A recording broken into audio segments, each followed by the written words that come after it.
And welcome once again. We are live at the Amador Live Eatery and Entertainment District. Once again, we are here with our Mesilla Valley News Sports. And we've got, well, there's a whole bunch going on, especially this past weekend. We remember that high school football action. We had a great game on Friday night, and that saw Centennial get past Oregon Mountain. Centennial got their second straight win right there. And Mayfield snapped a 3-game losing streak with a blowout win over Berlin on Thursday night. And then, of course, lots of Aggie action over the weekend.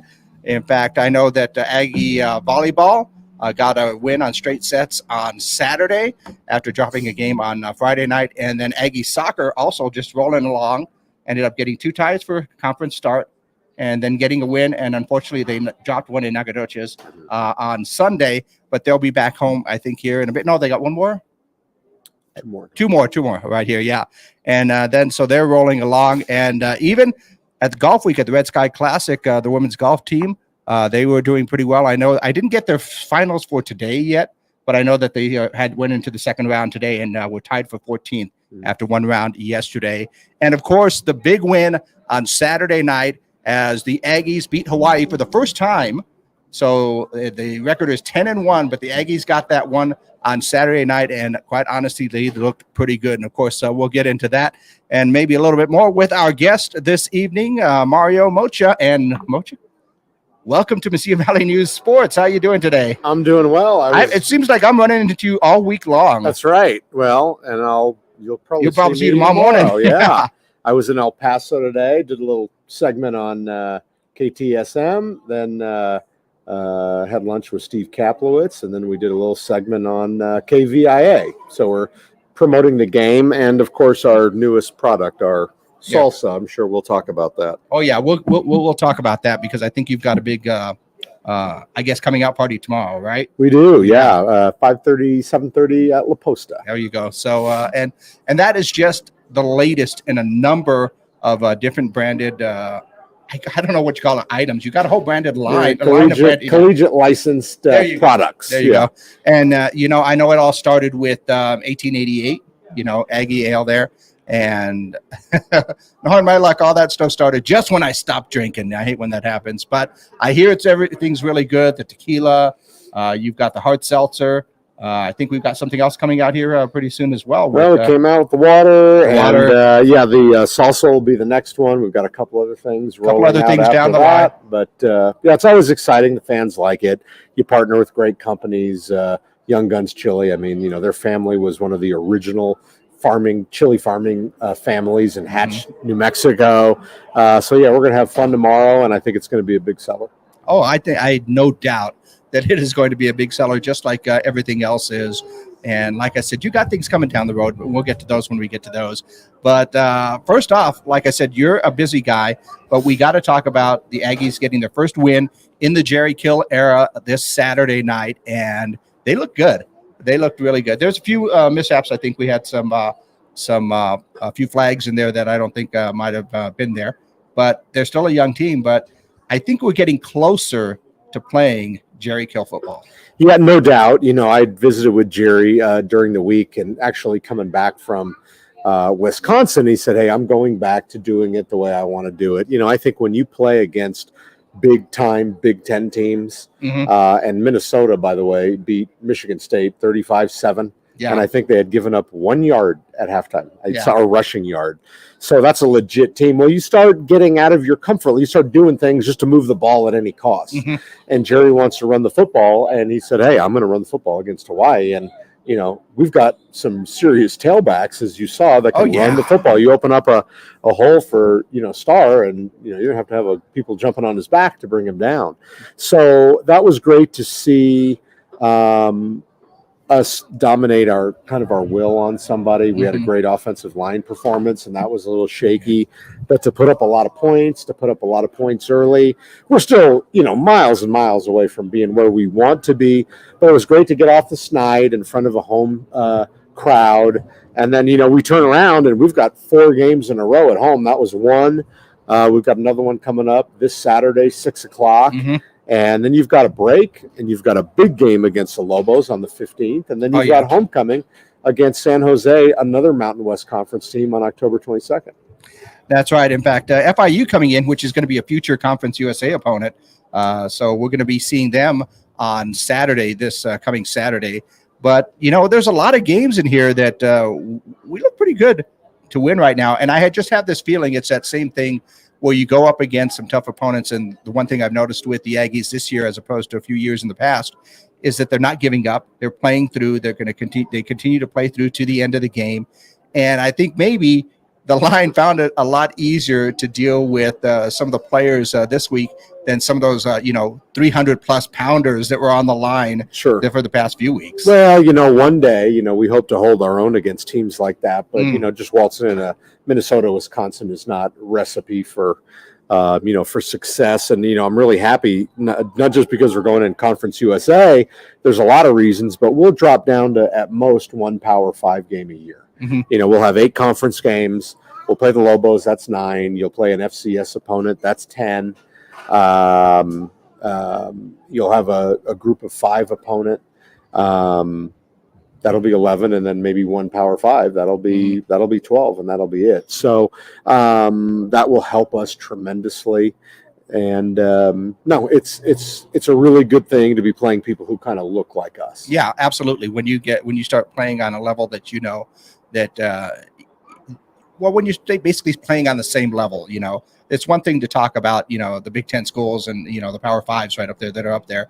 And there's a lot of reasons that we play those games. And I know you have your opinions on, why we play those games and why we shouldn't have been playing so many in these past few years. Yeah, no, it's tough. I mean, you look, there's only 2 teams in the country. There's 133 FBS teams. Mm-hmm. Only 2 of them had 3 Power 5 games on the road. One was us, and the other one was Kent State. Mm-hmm. And, I always say, why are we such an outlier? Yeah. 2 out of 133. So not something we're looking forward to doing in the future. I'm glad for it. I think it's much better to build a healthy and successful group of 5 FBS football program. It's pretty critical too. Yeah, I know a lot of people will see those games and just go, why are we playing such a games? I mean, one of it is, or part of it, I should say, is, we do get a pretty good payout on those games. Not necessarily the case in all the games this year, but normally that's one of the reasons that you're going to play those games, the money games, right? So looking forward to not getting or not having to do so many. And of course, once Jerry Kill football kicks in, I think we're going to get a lot of fans excited, and we won't have to worry about that so much when the fans are in the stands. Yeah, no, there's no doubt about that. We did get $1.4 million from Wisconsin. We'll get $1.6 from Mizzou later on in the year. Mm-hmm. So yeah, those games fund not just football, but all 15 other sports. So they're pretty critical. But going into Conference USA, you hope that, through TV contracts, other things, there's more money coming in, mm-hmm. that those games won't be as necessary. And then, of course, we've got to sell more season tickets, and we've got to raise our own revenue as well. But I'm just anxious to be at home and to have 3 more games in a row at home. And I think Saturday is going to be exciting. We have a couple of cool things for the fans. So we hope we get a great crowd.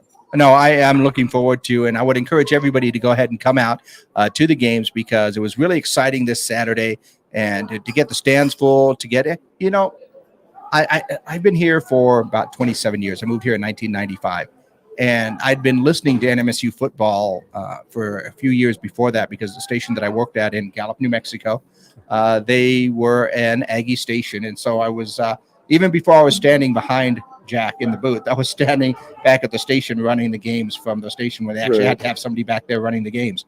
So I'd been listening to the Aggies for a long, long time. And when I got here and realized, wait a minute, I can go to those games. This is Division I football. Yeah. This is an excuse to get out there, to tailgate, to have some fun. Win, lose, or draw, you get an event that you're going to go out to and just hang out. And I've never quite understood, because we've gone some years where the Aggie unfaithful, I'll just not lie about that one, will just say, well, we're not winning. And I'm like, it doesn't matter if you win or not. It's an excuse to go out, throw the grill out there, tailgate out there, hang out with your friends, go inside, enjoy a game, and then come out of the night and, just have a good time. Well, this is my thought. You can play the if game. Yeah. However, I really, especially at the stage of where our program is, I take those Power 5 games and I put them out the window and say, okay, let's look at our body of work. Play against Nevada. We got crushed last year. It was 23-12 this year, I believe. Then we have UTEP. They put it to us badly 2 years ago in that home opener.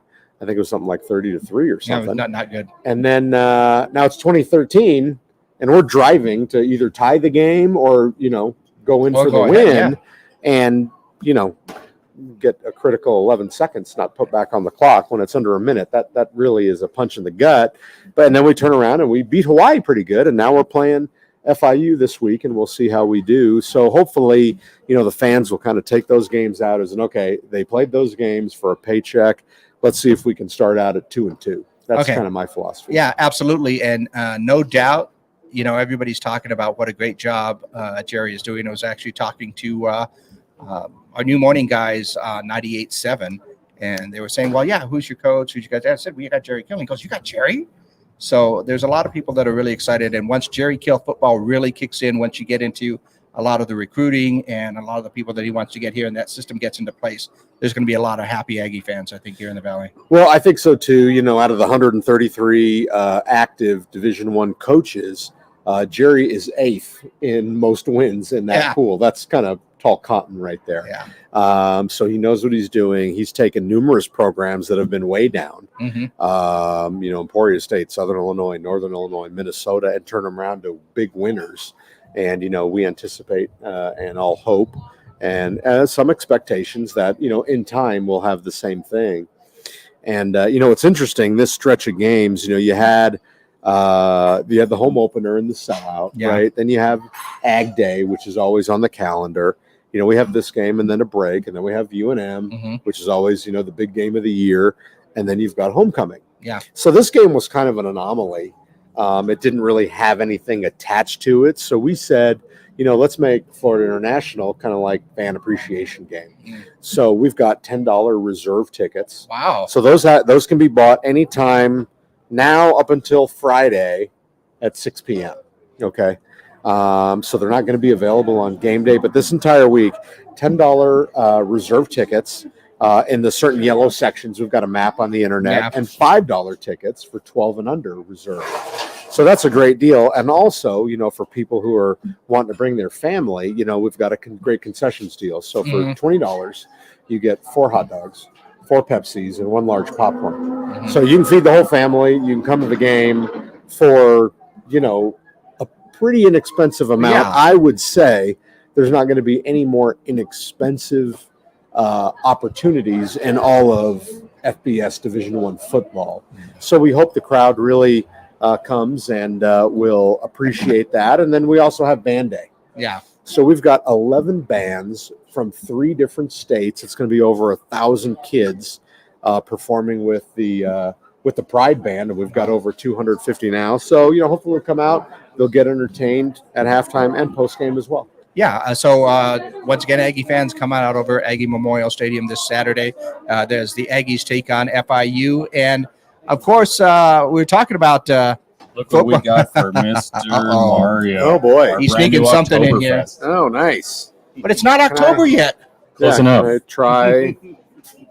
This is a September Fest here. A little bit. Within days. That looks good.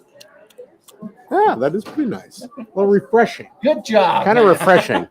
Makes me want to go through maybe a meadow and pick pumpkins or go for a little hayride. That's it. That's exactly it. When are we going to have the hayride, Max? Oh, it's coming up. Actually, we were going to go over a couple other things, but we wanted old Mario here to. You remember Lonnie, don't you? I sure do. Lonnie, come on over. What is the name of this? That is by the way. It's the Carbach Oktoberfest. Oh, there you have it. There you have it. We got Lonnie Klein here. Why don't you come right into the middle here? Okay, come on in. Slide in there. How you doing? Hi, Lonnie. How you doing? I'm doing well, thank you. And Lonnie, I know that you're going to have a busy night. I think somewhere around October 6th. October 6th, Thursday night, we're doing Live and Let Die, the music of Paul McCartney, the iconic Paul McCartney, and the music of the Beatles as well. So the Beatles, Paul McCartney, and some Wings tunes as well with orchestra, and the band is coming in from parts of the country they all live in different parts of the U.S., but they worked together for at least 45 years. Wow. The only Beatle group sanctioned and copyrighted by Paul McCartney. Well, I would imagine that they would have, because if I've gone, Max and I have talked about this. I've gone up on YouTube and I've seen a few of the videos and the performances of Tony Kishman, and it's uncanny. I know. One, he sounds exactly like Paul McCartney. I thought it was him. And he looks a lot like Paul McCartney. He's got the mannerisms down, the whole thing like that. You see his performance of, Hey Jude, Live and Let Die, all the Beatle classics and the Wings stuff. And it is amazing how well that does. And it's going to be done right out here. We're going to get it right out here. And to your point, so Tony, he sings, he plays the piano, he plays the bass guitar, he plays the acoustic guitar, and like Paul McCartney, he plays the bass guitar in his left hand, not the right hand. And he looks like him. And he plays the classic viola bass as well. Yeah. Yeah. It's like freaky. I mean, I've never seen anything like it. So yeah, he can do Blackbird, he can do Let It Be, he can do Hey Jude, all the iconic songs of Paul McCartney. And to get sanctioned and do Beatlemania, and he was on tour in Europe and of course Broadway. It's a really gift for me to perform and work with him, and a gift for the Las Cruces community. I'm very curious on how the lawn is going to look right there. Give a shot of the lawn out here at the Amador Live, because you guys are going to be up on stage. I saw you guys walking on the stage going like, we're going to put stuff over here. We're going to move this over to the left. We're going to stick Tony in the corner, and Lonnie's going to be front stage. No, I'm just kidding. No. I'll be front center, but the headliner is going to be Tony Kishman. But we're going to light this place up. It's going to be a great sound. The iconic tunes of the Beatles, of course. And I really want to do a shout out to Max and the Amador Live for helping produce and promote this concert. We need this downtown. Oh, no, absolutely. And there's a lot of Beatles fans that, even the 30 and 40-year-old people that weren't even kids or, young adults that weren't even living back in the 60s, they love this kind of music. I think I was about 13, 14 years old. I saw a documentary on the Beatles, and ever since then, I've been hooked on that one completely. And you have no idea how happy I was to find out that it was on a Thursday night, not on a Friday, not that we were traveling, or not on a Saturday night, because I'm busy on those nights, I'm sitting up in the booth with the Aggies. So on a Thursday night, I am going to be down here, and I'm going to be right there watching the show. I want to go too, because I got to talk to Max about that, because I was visiting my folks in Surprise, Arizona. Surprise. Right? I got the wife's car, and she's got Sirius radio, so I put it on the Beatles channel. I'm flipping it around. Yeah. Right when I was leaving, and they were doing the top 100 songs. And the guy doing the narration was the guy who they lived with, like his mother's house. Oh, okay. He was a music industry guy and a performer too, but he told stories in between. And I was like, man, you forget all the phenomenal songs that they had, all the way from, number 86 to number, 3. I sometimes will look for a certain Beatles song, and then the music service that I use, if you just look for one song, they'll play that one song, but the next song, it'll start throwing in a mix of different things. And then some things will come up, and I'm going like, oh, I forgot about that one. Oh, I forgot about that one. And next thing you know, it's 2 hours later, and I've been singing along to all these Beatles songs. Okay. I'm a little, I'm not the music guy, but Wings, Live and Let Die. Yes. Right? Yes. So what was the other really popular Wings song? Oh, there's a few. Silly Little Love Song. Yeah. Silly But Little was Song. that, I'm thinking, I know there's one in my head, and I think it's probably Live and Let Die. Live and Let Die was the big one. Maybe I'm Amazed is another good one. I mean, there are so many that sort of intertwine with the Beatles, early Beatles music. But when the Beatles separated, Paul took off. Actually, they all sort of took off. Ringo took off, and Paul and George. Yeah, they all took off and did their own thing. And Paul writes lyrics and writes music that are soulful but kind of edgy and way ahead of their time. Oh, that's why it's still it's going to live on. I'm not going to say it's going to live on like a Beethoven symphony. I don't know about that. 60 years and it's still living on. I don't know about when you say the way that Paul writes songs.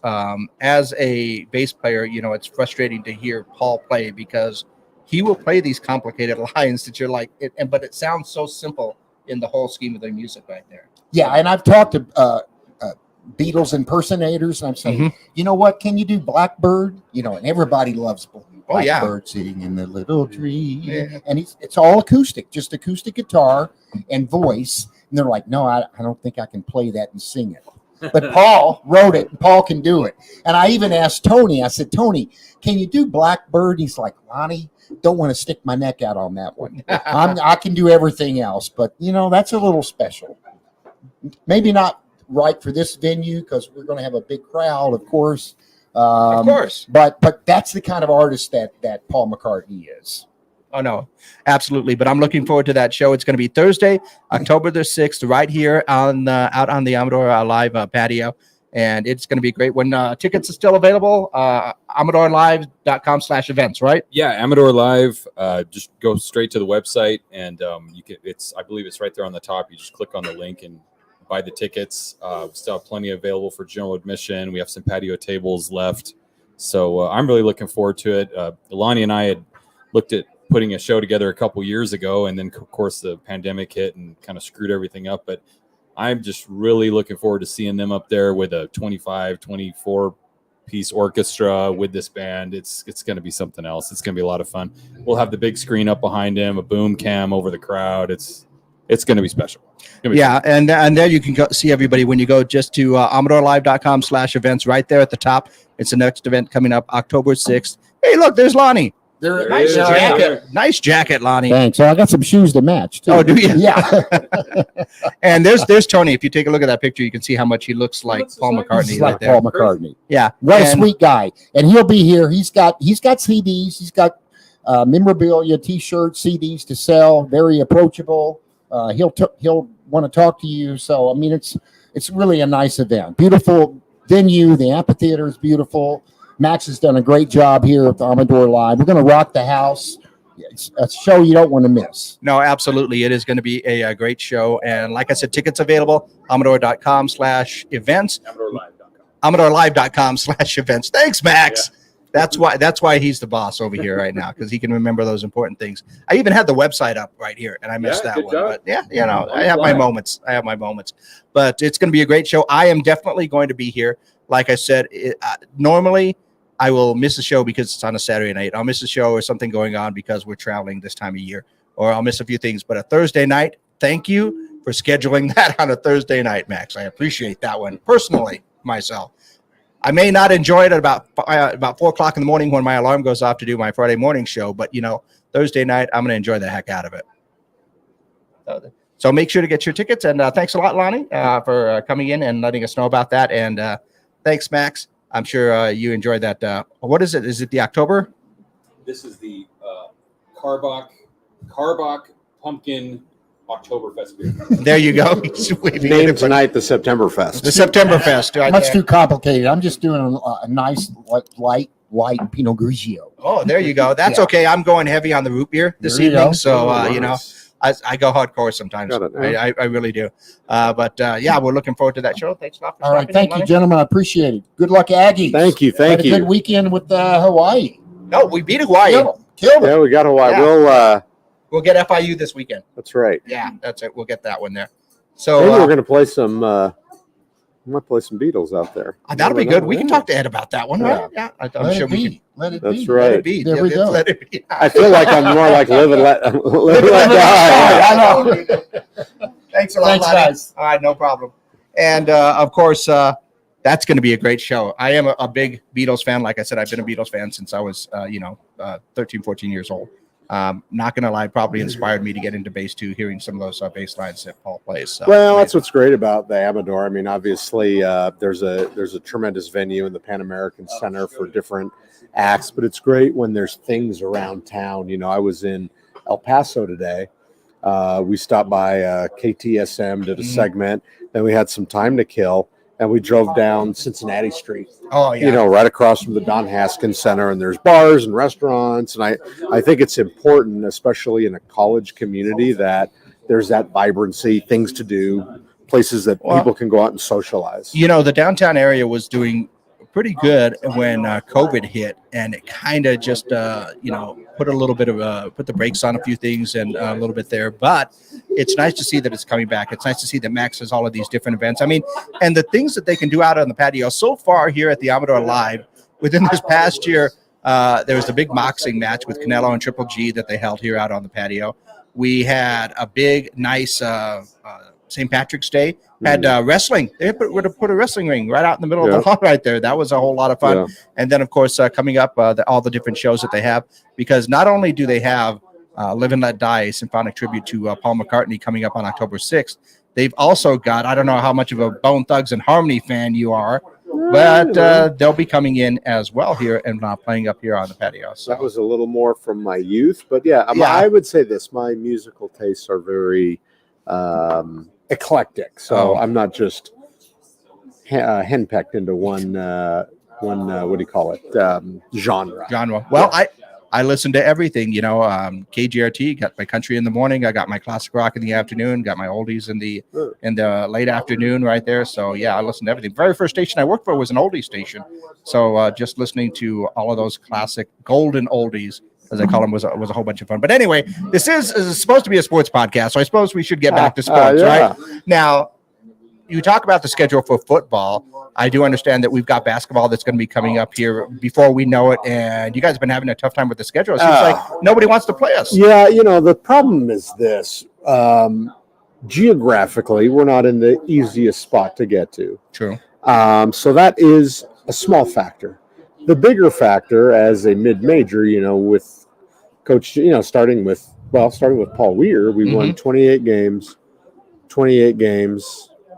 30 games, 24 games, NCAA 27 games. NCAA appearances as well. And in that span, we've beat 7 Power 5 teams in 5 years. We've gone 12-4 against the rivals, UNM and UTEP, and you win a tournament game. Yeah. But I think the biggest thing is you beat 7 Power 5 schools. So the Power 5 schools they have the luxury of buying somebody that's got a losing record. It doesn't really matter, because you would think, they want to get to the tournament, build up their resume. No, they don't need to play us to do that. They have their conferences. So one of the only people that we can get games with is like a St. Mary's, who's kind of similar to us. They're going to win 25, 28 games. Maybe they struggle with Gonzaga, but other than that, that's an NCAA decent seeded tournament team. So I looked, Jan's first year, which is coming off the Paul Weir, but he got a new coach. We had 9 non-conference games. Then it dropped down to like 6. Then it was going down to 4. And we were filling in with like Division II games, which is I don't like. But trust me, we've called everybody in the country and offered them good money to play. So it's very frustrating. So we end up doing things like, playing in the El Paso Sun Bowl Classic. We're going to play in that this year. So I know it's not at home, but however, our fans can drive, 35, 40 minutes, and they can watch us play Kent State and so on and so forth. So, we're going to keep trying, but boy, oh boy, it's getting more and more difficult the more times we have 27, 28 win seasons. Yeah, I guess it's a blessing and a curse in that particular way, but I don't know how to solve that, because we want to keep winning, and unfortunately that doesn't fall on my shoulders, it falls on yours. Well, I think at the end of the day we might have to look and offer even more money. The problem is we don't have that money to offer. If I could offer $90,000 a game, I could probably get some games, but I can't pay that. And make the balance work. So we'll keep trying, we'll figure it out, but while we have the schedule, we're still going to try to win every single game on the schedule. And of course, you keep busy in a bunch of other ways. You talk about the number of new coaches that have come in this season. Great job. Awesome. Should commend you for bringing in who you brought in so far.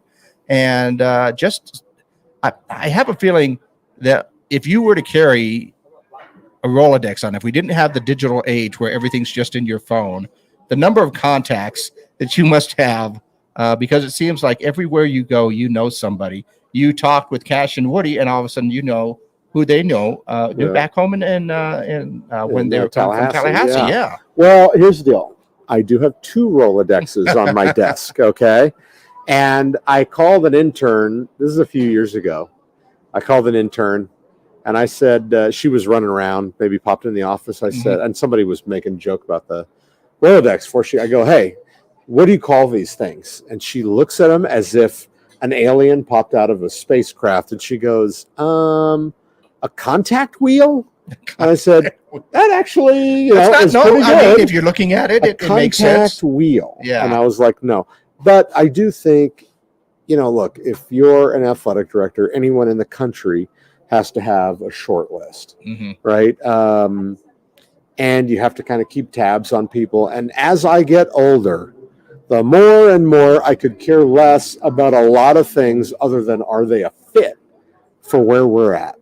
Because we have a specific formula that, look, here's what wins here. Yeah. If we've won some games in football, go to a bowl game. If we've won in basketball or what have you, there's a formula. So who can do that? So I look at our school, and I'm not saying anything about Creighton or Duke or Bradley or private schools, but we're New Mexico State. So we're going to, so whenever we've been good, we've been excelling at with junior college guys. And now with the transfer portal, there is such an importance on being able to meld players right away. Yeah. You look at whether it's UTEP's team, whether it's UNM's team, whether it's us, whether it's, name it, they got all these new players from school X, Y, and Z. Well, these traditional coaches, they get freshmen and then they're sophomores and they're juniors and now they know and they work in the system and they got this. Well, Jans, I think, did so well because he had 8 years in junior college. And you have a new roster almost every year. Because so you are forced to meld the team right away. And same with Greg Heyer. So we look with somebody who had a junior college background, who had somebody who had tremendous success, but also had success at the level we want to be at and higher.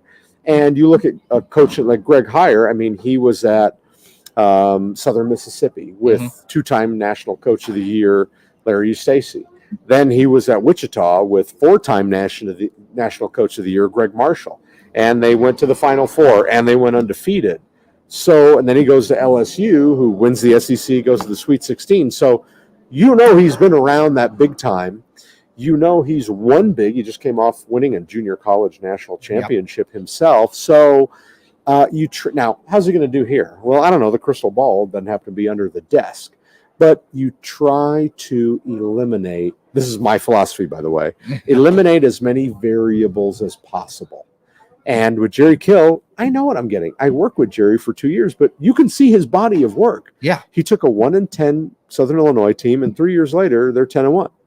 And they had Brandon Jacobs and Bart Scott. That didn't help, but it means he can recruit. Yeah. Then he goes to Northern Illinois, who won 2 games. And 3 years later, they're 10-3, and they win the Humanitarian Bowl. Then he goes to Minnesota. They had not been to a New Year's bowl game in 53 years. And 3 years later, he's Big Ten Coach of the Year and does that. So I know what I'm getting. Jody Adams in women's basketball. Yep. She's won 188 Division I games. She's won 3 championships at Wichita State and went to the tournament. She won another championship at Murray State, went to the tournament. So, and she was the point guard for Pat Summitt and won a national championship. Yep.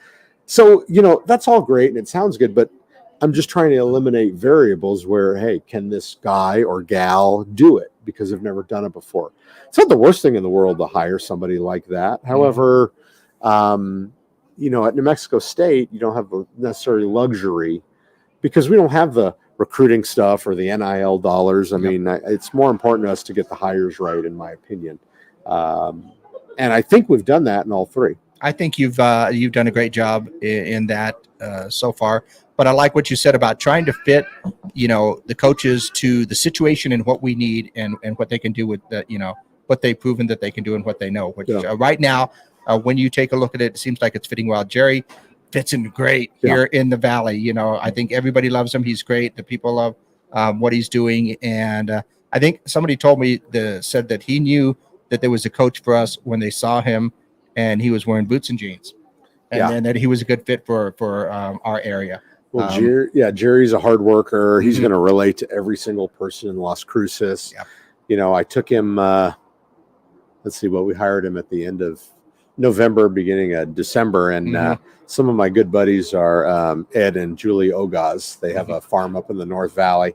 They own Seiko Spice, and they invite me to their annual Matanza. Yes. So I take Coach Kill out there. And one of the guys that I know says, hey, will Coach Kill be the honorary stirrer? You know, they got a big pot of red chili. They got the pig out there. And they go, Coach, have a little bit of this. So, you know, they give him a tortilla, and he gave him a little bit. And they go, no, get in there. And then he takes a big thing. And I'm like, don't do it. I've had their food. Their chili will blow your face off.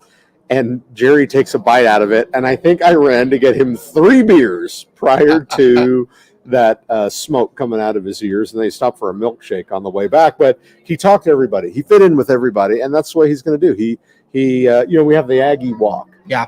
So this week, if you're coming to the game, and I ask you to do so, make sure you're in our parking lot at 3:45, because the team will eat across the street at Lorenzo's. They walk across, and then they'll go down that first section of tailgaters, you know, and the lot on the way to the stadium.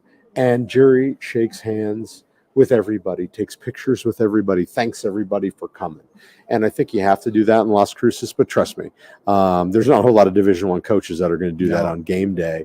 And we've got the not right on guy. Game day with you know, having to get everything set, prepared, but the fact that the players do that and coach is willing to take the time to greet everybody like that. That's, you know, that is something that I think we've haven't had for some time here. I think in Cruces. And like I said, Jerry's a great fit.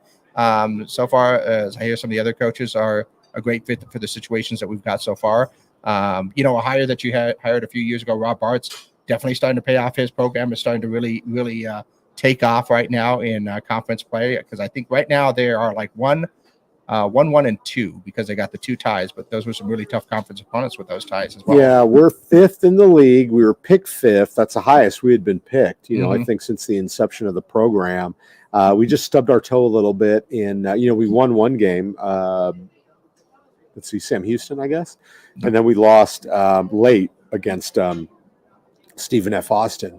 However, there's a lot of season in front of us, and Rob's has definitely, in my opinion, this is his best team, and I think we're going to do really, really well, you know, going forward. Yeah, defensively, they are really, really tough. Yeah, they tied go down a little bit. There we go. That was the last one. A note right there. Yeah. There it is. Yeah. No, so UTRGV. we want to, UTRGV, which is a great opponent to get that win on. Like I said, in Nagadoches, they fell to Stephen F. Austin, and all of these games are close. And defensively, they've been playing lights out, really. And so I think that team is definitely coming along. Like I said, we've got to look forward to men's and women's basketball coming up here fairly soon. I don't want to get too far ahead of ourselves. Golf is in action. I didn't see how we did today either, because I was traveling, but you're right. Volleyball is still going. You know, there's so much that you can say about, Jordan's program over the years. And I think maybe he's working on a few things this year, but still the team is getting ready. Yeah, I got to go all the way down there. Now go to that. Oh, volleyball. I can tell you about volleyball. Go to golf. Okay, sure. Let's see golf. Let's see how we finished up today. Danny Bowen's my guy. I always get Danny Bowen, who's, you know, more than a scratch golfer. And let's see. Red Sky. There we go. Yeah, they haven't updated it yet. Okay, haven't updated it yet. Because I know they were tied for 14th coming into this morning when they teed off, and they teed off this morning at around 10 o'clock. Yeah. But they haven't updated for the today's stats yet. So we'll kind of wait on that. All the sports are in full swing, and then, you know, we have made it a point to invest some of our time into the creation of these products. And I laugh. Yeah, we gotta. Let me see. I don't know. How can I see if that's on camera? I will put this up on my camera right over here. Okay. Pull that up right there. Come back over here. There we go. And I'll let you talk while we show this one right over here. So we've got the Pete's Most Wanted. The designer for that actually was we utilized our licensing company. Usually we just design it in-house with the student. but they wanted to do that for us. So it's a really neat kind of look Now they can on read it. Pistol Pete. Yeah. And then what we've done a lot with our products is have a little story on the back. So if you show that little thing, we've got a great story about the Franzoy family. They are the owners of Young Guns Chili. Mm-hmm. There is green chili in this salsa. And we had a contest, over a year ago. Now with COVID and some other things and hiring all the coaches, it got put on the back burner. But tomorrow, Pete's Most Wanted salsa will make its debut, and you can buy it. La Posta, we're going to do 5:30 to 7:30. So anybody can come, and we'll break this out. And I will tell you, I like the ingredient list on there. It's pretty much just some tomatoes, green chili, a little bit of salt, some garlic, and that's about it. So you're going to get that full green chili experience on that salsa. And I love the label too. Yeah, no, the label came out really nice. You're partnering with a family that kind of started chili farming in Hatch, which is the gold standard for chilies in the United States of America. And we'll be rolling a couple more things out after this. Yeah. So we've got at least 2 more things that are ready to go. Mm-hmm. And then we've got another surprise that I've been working with. And didn't a few weeks ago, you announced a place where you can actually, there's a store where you can go and get all of the Aggie products. Yeah. And there's a place called Farm Mesilla over in Mesilla. It's kind of, I don't know, geographically, I think it's right next to like DH Combs. It's opposite, Dry Point Distillers. It's right there. Yeah. And TJ Runyon, who's the owner of that store, has an Aggie section where he's got every licensed product. So you can buy the beer, the whiskey, the wine, our candle, our pecans, the Aggie nuts. Pecans. And starting tomorrow, you'll be able to buy Pete's Most Wanted salsa too. I think I'm going to get together a little Aggie little gift basket because last year for Christmas I bought the whiskey for my brother, and because he has never tried it because it's a rye whiskey, right? And so he hasn't tried a rye before and everything else. And I bought him the bottle, and I was going to get him the tequila too. And unfortunately, the only bottles I could find at that time of the year were the big bottles. And I said, I love you, my brother, but I don't know if I love you that much to spend that much on there. But I bought him the whiskey, and he said, yeah, sure. He tried it out. His wife's more of a whiskey drinker. A couple of weeks later, they're sending me pictures, and the amount on that bottle kept lower and lower. Yeah, that's why I like your brother. Yeah, and that's what the benefit is of these products, because the shirt you're wearing or the shirt I'm wearing, I'm probably going to keep it for years and years, or the hat that you've got on. But consumables are just that; they're consumed, and then hopefully, we take the time to make sure it's a good product, so you'll buy it again, and all that money, it just once it's created. Every jar of salsa, it's going to help student athletes. And the nice thing about this, as opposed to like the whiskey, legally I can't, you can't buy that over the internet.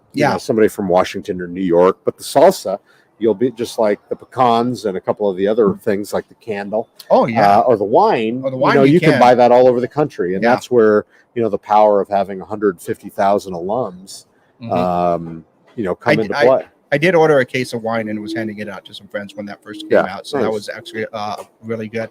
It's one of those frustrating things. Stop drinking. I can't enjoy it, but I know everybody else that can. Right. So I just pass along the good news and everything else.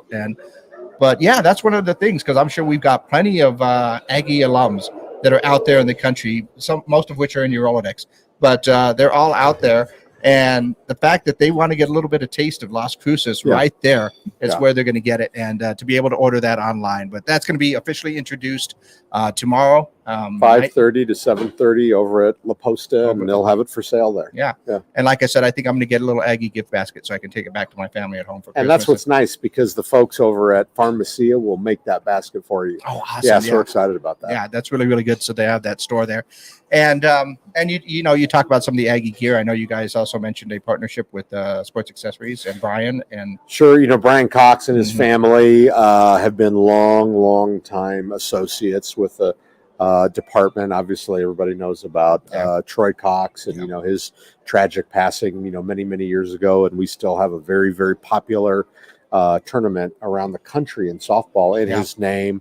Brian, it's a huge one. Brian played football at New Mexico State, and he owns Sports Accessories, and I think it's the gold standard for gear in this town. There's a lot of great vendors selling our stuff, but he is the gold standard. And now we just did a deal where he's our game day merchandiser, and sales have gone through the roof because Brian has a commitment to bringing out a variety of stuff. You can get involved with some bigger places, and it's seen maybe more like a have to or a burden, and they bring out a few items. But Brian brings out everything. Brings out hats, sweatshirts, t-shirts, trinkets and trash, you name it. And every single hat in the store, and you feel like, oh boy, and it gets people excited, and you're coming to an Aggie game, you're selling pretty good. Oh no, yeah. One of the things I do to get ready for the season is I always go for a new hat and a couple more shirts, and Ryan always hooks me up because he goes, "Oh yeah, we got your size right over here," and it's nice to have that right there. But all the partnerships that you have here with all of the local area is something that I think is really, really awesome. Something that I think the university has actually needed for a long time, and really surprised that some of these partnerships weren't there to begin with. Well, that's one of the things that hopefully, from an administrative angle, that you identify who is great partners, and then you go through all the red tape and try to ensure that you can, do business with those partners and collaborate with companies and, so there is a thing. But I do think, just look at today. We were able to go down to Channel 9, KTSM, go live at noon, certainly talk about the salsa, but talking about the game. Then, we go and we get on KVIA, live and talk about the football game. So, that's what we should do, is keep Aggies and New Mexico State and Las Cruces at the top of mind for everybody. And you just can't kind of sit back and do your job behind your desk in Las Cruces. You got to get out there. We just got a message from Joseph Hernandez. He says he wants to bring the chips to the studio tomorrow morning, so I may have to snake that jar. No, I'm just kidding. I'm not going to do that. I'll probably show up and grab a jar tomorrow. We'll do this on Friday, Joey. Okay, so not tomorrow. Thursday. I'll bring in the jar when I bring in the jar on Thursday, right? Oh, Wednesday. Tomorrow. Yeah, Wednesday. That's right. So sometimes I forget which day it is. That's right. Me too. I can understand why you forget what day it is. You're all over the place. In fact, we actually had Mario scheduled a couple of weeks ago, but he decided he had something to do in Washington, D.C. So, always making the trips and always working. Man. That's right. Never ending. But Mario will be on air with our stations tomorrow morning. Obviously, we're going to be talking about the game and the salsa. You bring the salsa in, and Joey will probably be a really happy camper. By the way, Joey, 10 calories per serving and keto friendly, right? Oh, that's right. Yeah, absolutely. So, Joey, this is actually weight loss salsa. If the more he eats of this, the more weight he'll lose. In one way or another, I'm sure. That's exactly right. But so Joey will be waiting for that one right up there. So nice to see that, we get a couple of comments in here. But, I just cannot say enough about how a great job that you do with the as our AD. I remember, I think the first time that I had a chance to meet you was, I think our very first away game. I think we went to Gainesville. We did. Yeah, it was Gainesville in Florida. Some of people complain about humidity. Oh my goodness! I think I walked 2 steps. There were like maybe 3 or 4 steps up to the press box, and by the time I got to the top of the steps, I carry a towel in my bag with me at all times, just because of that trip. Because like John Thompson, the old Georgetown coach, had that towel, or Tarkanian had the towel. Have the towel. You got to have the towel ready, especially in those areas. And the older I got and the wider I got, the more I needed that towel in some of those areas. But I remember that first trip, and wasn't necessarily a great trip as far as, of course, another big school, and lots of adventurous happenings on the bus, as I recall. Yeah, not a lot of fun right on that one. I don't know if the fans remember, we got the bus broken into. Yeah, a lot of us got our briefcases stolen, and that killed me because my to-do list. You could have had anything in that day. The only other thing, I lost my Detroit Tigers keychain. Oh, no. I was so upset because I got that when I was a minor league player. I actually got it at spring training. They gave it to us, and I was like, I was like, you can have everything. I don't care. Give me my to-do list and that keychain. It's funny how, you have certain things that you things like that. You know, I don't mind the computer, the board, or anything else like that. But, leave the towel. That's right. That's what I want. That's what I'm going to need in there. But, ever since then, even in a situation like that, going to a big school like that, another one of those situations where we weren't expected to win. We weren't necessarily going to win at that time. And all the other stuff that went around there. I mean, the way that you handle things is just pretty darn cool. I'm just going to let you know right there. I think you've done a good job. You're too kind. You're too kind. I think it helps being an alum. And I think, at a place like New Mexico State, you kind of have to outwork your opponent, and you have to have some sandpaper, and you have to have a little chip on your shoulder. And I know I had one older lady come up to me and said, do you always have to use that chip on your shoulder reference? And I'm like, I'm sorry you don't like it, but yeah.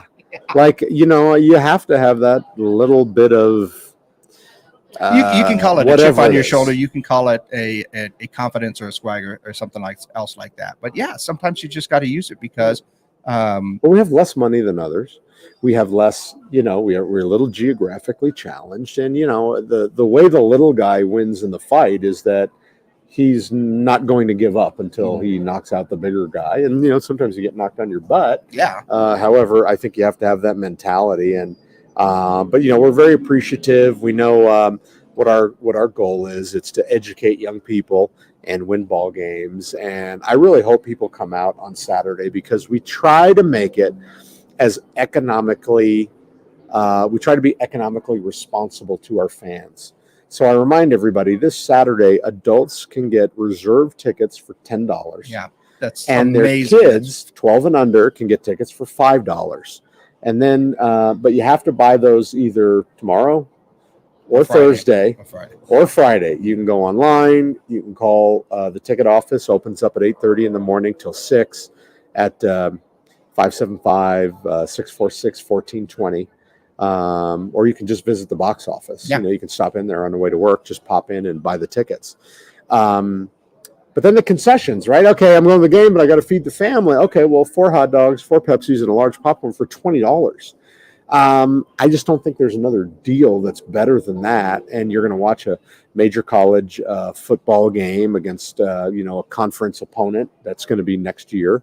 And then it's band day. I mean, there's going to be 1,000 band kids at halftime and post game. Mm-hmm. You got Wave the Wonder Dog and running around. So, there's a lot of things to entertain you. So we hope we get a great crowd, and that's why we're out, promoting the heck out of the football game. Yeah, no doubt it's going to be. That's another thing. Not only do you get a Division I football game that you're going to watch, but you get Wave the Wonder Dog.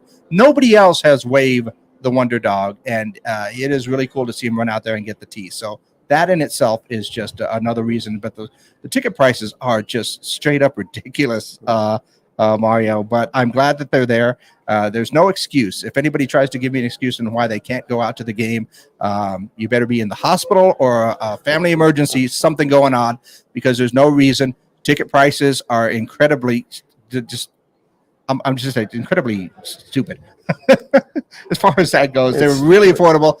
You can get the family out there. You can even get out there early, tailgate. Here's one of the things right there. If you're really that against the concessions is a great deal. Tailgate out there, bring the grill out, bring out your friends, do all of that stuff right there, get everything out. That's why I get a little perplexed, and I'm glad the crowd fills in at the end. But we had 10,000-12,000 people at the game. I know what our record was, but before the game, it was Ag Day. Mm-hmm. And what I was blown away as, because look, I have 2 daughters, they're into sports. I go to a lot of things in the community. So I feel, hey, I used to go to school here, and now I do, and I'm in the community. But I walked around, and they were giving away free brisket sandwiches. Like you could have brought you, your wife, and your 17 children and had a free brisket sandwich, and they handed it to me, and I got a sandwich. But then there's a ton of brisket on the, the rest of the little boat that they give you, like 4 more pieces of brisket. And I'm like, where is everybody? You could have parked for free and had brisket for free and all this other stuff for free. And then you could have left. Now, we want you to come to the game, but I don't know what the some of the divide is, because when I leave work, Sparrow Park is packed with soccer games and things like that. And if I drive to the west, those other rec fields are packed with people from the community. So they know where Las Cruces is. So I'm just a little perplexed. I would love to have, the hardcore townies who've been here for 30 years say, hey, how come you're not coming more when all this free stuff is available? I just don't. That's what I don't understand. All that is a plus to me. And I'll tell you what, Ag Day is one of the days that I do get a little bit frustrated because, since I've been working with Jack for so many years, I'm up in the booth at least 2 hours before the game. So I didn't get a chance to get down and get the brisket. Right. Would have loved to get that. But, all of that stuff is a plus. All of that stuff is just on top of everything. But straight up, we've got Division I sports here in Las Cruces. We've got Division I football that you can see. And even if, our team might not be doing too well, some of the teams that we've had play here are just some amazing teams that have come into Aggie Memorial Stadium. We've got Division I basketball. Nice to see when the crowds are out like there. I like to see a lot of the crowds out at the volleyball games to do. You want to see an exciting game that goes quickly and fast. And some of the athletes that are diving onto the floor and doing everything they can when they play. Volleyball is an exciting game to watch, and there's plenty of seats that you can get in to go ahead and enjoy a volleyball game. At one time, I think it was nice to see some of those sections that were full with some of the volleyball games there. But just straight up, we've got great Division I sports right here in Las Cruces, and no excuse on why you just can't get out and enjoy a game, win, lose, or draw on some of these things. You get out, you have a good time. If you're a sports fan in general, you got to come out to these games. And that's the way that I've always felt, and that's the way that I've always been, to be able to come out to these games. There were a few years where my work schedule was just not very convenient for some of the games to be able to go out and see some of the games, but now it is. And, I want to get out there and I want to see as many games as we can. And especially that we're getting ready to head into a new conference, we want to get everybody pumped up. You have no idea how much it means to an athlete when you have the fans in the stands that are up there. I mean, and as a player, sure, that makes a whole big difference when you've got the fans that are up there. Yeah, no, there's no doubt. And sorry, I went off a little bit on my soapbox. I just feel the way I feel. Sure. There's no excuse. I always talk that there's 133 Division I FBS teams. Or I always say there's only one more club more exclusive than that, and that's the United States Senate. Yeah. So we're very fortunate. You think of all the towns in the 50 states in the United States, and we've got one of those 133. So we're pretty fortunate for that. There was a time a few years ago where there was kind of a debate if we'd drop down to FCS. And, I fought tooth and nail for that because, that's one of the main things that we're judged, with UNM and UTEP. And, if we were to drop down, that would have been kind of disastrous for us. But at the end of the day, we're going to do everything we can. You're not going to shut me up. I'm going to be on every microphone, radio, TV, you name it, asking people to come to the ball games. And I am glad for that because, believe it or not, we've actually run through our hour. Can you believe that? I can. And I didn't drink. I'm drank more of my water than my Oktoberfest. That's okay. That root beer has been sitting up there since you brought it when we started. Yeah, so that's right. I'm still glad it's got some ice in there. I'm going to still have some fizz. I still have a little bit of fizz in there. But and we didn't even get into some of the other questions that I had because I really wanted to get into more of your history because a lot of people don't know that you were a player. You played baseball for NMSU, right? I did, yeah, in the late 80s. So that means you're just going to have to invite me back. Yeah. Well, I guess I'm going to have to do that. Maybe I'll I won't touch on that tomorrow morning. We'll talk about the game coming up in the salsa tomorrow morning. But no, anytime that you're ready, if you want to come back, anytime you want to bring somebody with you as well, anybody, any of the coaches that want to stop by. I know we're working with John to get a few more of the NMSU coaches and some of the other sports to come over and represent here on our sports podcast. But anytime you're ready to stop by or anytime you just really want to randomly stop by, remember every Tuesday night at 6 o'clock, we are here at the Amador Live Eatery and Entertainment District live out here on the patio, and you can come out and join us at any time. Thanks a lot for stopping by, Mario. Thanks for having me. I appreciate it. Not a problem. I'll see you tomorrow morning. And, of course, next week, 6 o'clock, we will see you guys out here live for Mesilla Valley News Sports.